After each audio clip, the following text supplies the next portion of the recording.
மக்களின் பிரச்சனையை மனதிலிருந்து பேச தெரியாம தாளில் இருந்து படிக்கிறவனை தலைவன் நம்பிட்டு திரியிறடாடே. உன் பிரச்சனையவே இதயத்திலிருந்து பேச தெரியாதவனை இந்த நாட்டை ஒப்படைக்கணும் துடிக்கிறிய. உன்னை என்ன செய்யலாம்? ஒன்று என்னை சாப்பிட கூட்டி போய் சோத்தில் வச்சு வச்சு கொன்று நிம்மதியாக என்னை சாக விட்டுரு. இல்லைன்னா நாட்டை கொடுத்துட்டு வாழப்பாரு. என்னத்தையாவது உருப்படியா முடிவடி. கத்தி கத்தி சாக விடாத. 15 ஆண்டு கத்திட்டேன். என் பாவமே உன்னை சும்மா விடாது. முதலமைச்சர் 10,000 ரூபாய் கூட கையில இல்ல, சொந்தமா கார் கூட இல்லைன்னு சொல்லியிருக்காரு. அதுக்கு உதயநிதி ஸ்டாலின் இப்படி ஒரு எளிமையான முதலமைச்சரை நான் பார்த்ததே இல்லைன்னு சொல்லியிருக்காரு. அவங்க நாடக கம்பெனிலிருந்து வந்தவங்க, நாடக ஆசிரியருடைய மகன். இப்ப அவர் இல்ல, தாத்தா இல்ல, அப்பாவை மைனு நாடகம் எழுதி சிறப்பா போட்டுக்கிட்டு இருக்காங்க, நடிக்கிறாங்க. நீங்க பாருங்க, நல்லா தான் இருக்கும். கைதட்டி ரசிங்க. அதே சூரிய அது ரெட்டல. இதுல பெருமை இளவு வேற எங்ககிட்ட. நாங்கெல்லாம் சாகிற வர சூரியன் தான். ஒருத்தெல்லாம் என்னை சொன்னான் பாரு, நல்லா திமுக அடிமை. இப்ப நான் என்ன செஞ்சு சிரிச்சேன். என்ன சிரிக்கிறேன்? இல்ல ஒருத்தன் அடிமையா இருக்கிறத பெருமையா பேசுறதை இப்பதான் நான் கேட்கிறேன். ஐயா இறையன்புடைய புத்தகம் படி, போர் தொழில் பழகு, வாசிக்கிறது சுவாசிக்கிறது மாதிரி வச்சுக்க, அறிவை விரிவாக்கு.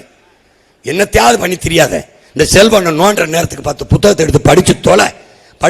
யாராவது ஒரு சொல்றாரு, என் மொழி, என் இனம், என் நிலம், என் வளம், என் மக்களின் நலம், என் காடு, என் மலை, என் ஆறு, என் அருவி, என் கடல், என் வரலாறு.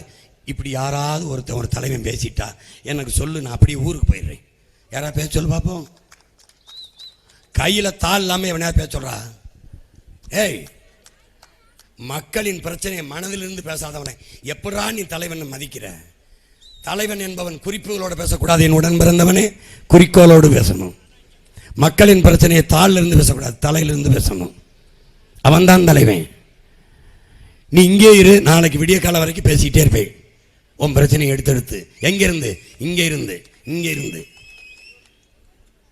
தேடு. நல்ல தலைவனை தேடு. ஆனா தருவேன், தடையில்லாம மின்சாரம் தருவேன், தடையில்லாம எரிகாற்று சிலிண்டர் தருவேன், பையனுக்கு நல்ல பாதை தருவேன், சிறந்த போக்குவரத்தை தருவேன். ஓசி பஸ் இல்ல, ஏசி பஸ், காசு கொடுத்து போனா. தலைவன் தான் நாட்டை மக்களையும் பாதுகாக்கணும். தலைவனை எனக்கு பயமா இருக்கு, பாதுகாக்கணும். உன்னை எவன் வர சொன்ன? உன்னை யாரா? கான்பிடண்டா இருங்க, வெற்றி நிச்சயம்.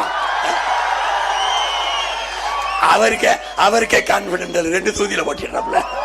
இதுல தோத்து போயிருமா இல்ல அதுல தோத்து போயிருமா? என்னடா உங்க பிரச்சனை? 2 பேருக்கு தான் போட்டி. ஒன்னு டிவிக்கே, இன்னொன்னு டிஎம்கே. ஏன் அவர் 2000, நான் 2500. அப்ப 2000க்கும் 2500க்கும் தான் போட்டி.